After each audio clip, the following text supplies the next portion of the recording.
Fostering well-being has become truly easy right now. Looking at the work of Dr. Varma on practical optimism. Yes, friends, do you want to be able to nurture a beautiful relationship? You've been struggling as well to form good habits that will help you going forward to begin to live the life of your dream. Today you struggle, tomorrow you're strong, the other day you are in between, like you're not able to really fix yourself to understand how to navigate your journey very well. And also, friends, do you want to be able to cultivate compassion? Yes, self-compassion is a beautiful experience. Like you can begin to also be kind to yourself just like you are kind to the next person. Practical optimism has it all to share with you. And in this book, the author, Dr.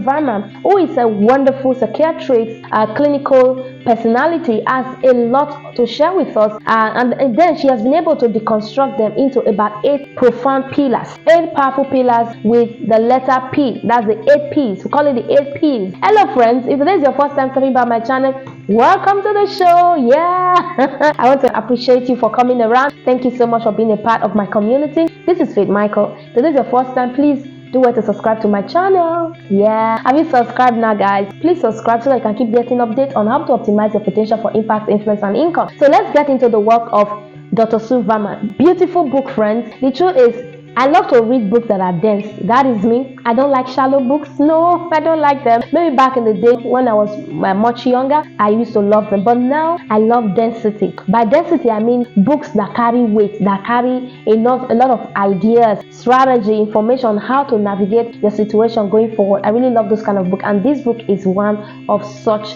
vibe. Yeah, opening the book alone has a lot to share. So the 8 P's as it has been shared by the author on how you can begin to practice optimism. This sort of optimism is not just aspire to perspire kind of optimism. No, it is the kind of optimism that allows you to be able to step into a place of empowerment, a place of ordination, a place of strength, so that you can finally be able to live the life of your dream. So I'm going to be doing this in 4 different compartments. So in this first video, I'll be sharing with you the first 2 P's. The first one is about finding purpose. The second one is about processing your emotions. My goodness. Yeah, do you want to be able to process your emotions? Do you want to be able to find purpose? So let's look at what the author has to say about these 2 different compartments. Firstly, yes, when it comes to finding purpose, a lot of people, even in our world today, it has become like a buzzword. What is your purpose? I don't know my purpose. It's fuzzy, it's not cleared, it's vague. I'm trying to hold on to it, but it's not making sense. It's not working. Today it's working, the other day it is fleeting. See, calm down. The author says that you can use the AIM framework,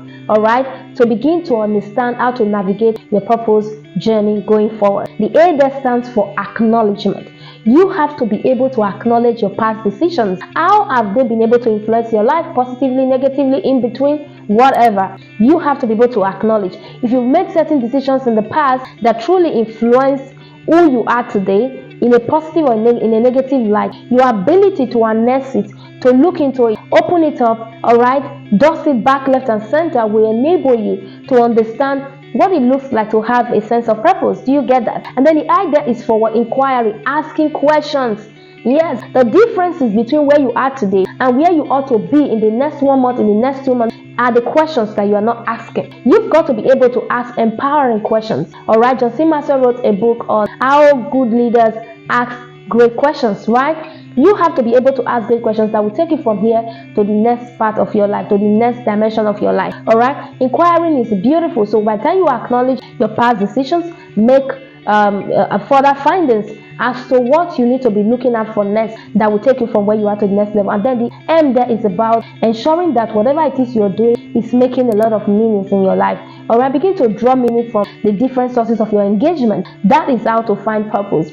And then processing your emotions is the next key there. Come on, here. Are you ready to get on board? Are you ready for us to discuss how you can begin to process emotions? We feel a certain way all the time. Some people even have issues with their moods. Yeah, we call them mood swingers. They are always swinging from one place to another. Some people are neurotistic. We call it neuroticism. Yeah. And so whatever it is, whatever challenges that you are going through in your emotions, I want you to know that your feelings are the voices of your emotions. If you're feeling a certain way right now, it is as a result of the fact that your emotion is trying to speak something. Now, it is not dependent on you whether you want to label that emotion or you want to suppress it. Now, naturally speaking, in our tendencies as humans, we are always looking out for how we can suppress our emotions.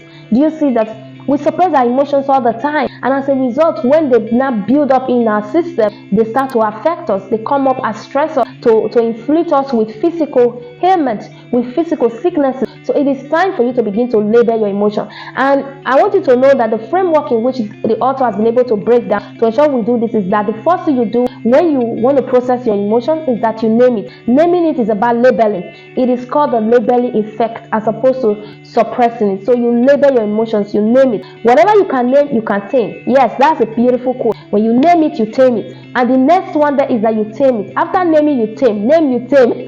Name, tame. That's beautiful, right? Name your emotions. The next thing is what? You tame it. You look out for the triggers. What are the sources of my emotions? Is it because I'm traveling to this environment? Is it because I'm having this conversation with this person? Is it because I'm following this person on the internet, on Instagram, on Facebook, on Twitter? Is it because of that? Why am I feeling a certain way? Look at the triggers, friends. Once you name the emotion, look out for the triggers and then tame it. Alright? The next thing you have to do is to claim it. By claiming, now we're talking about recognizing strategies. Whatever you cannot claim is not your own. So you can have all the names for your emotions. You can have a huge vocabulary list, and then you can also understand your triggers, but you have to claim them by knowing how to recognize strategies that will help you tackle your situation. Let's say your emotion is always that you are angry all the time. So what do? Maybe you can begin to apply the 1 to 5 formula of really when something happens, you just count 1 to 5. Say 1, 2, 3, 4, 5 before you act. That is a way of claiming it. That is a strategy, friends.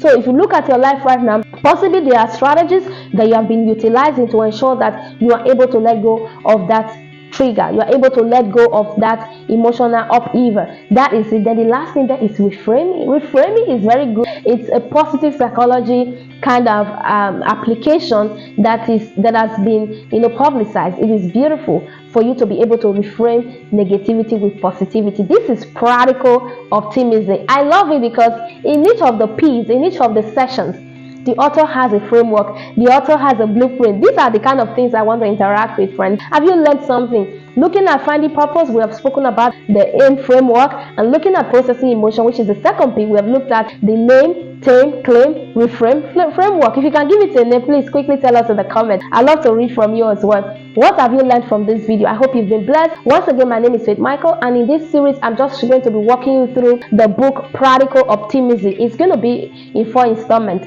Alright, this is just the first one. Wait for the other 3 to come. Thank you for stopping by. I'll see you in my next video.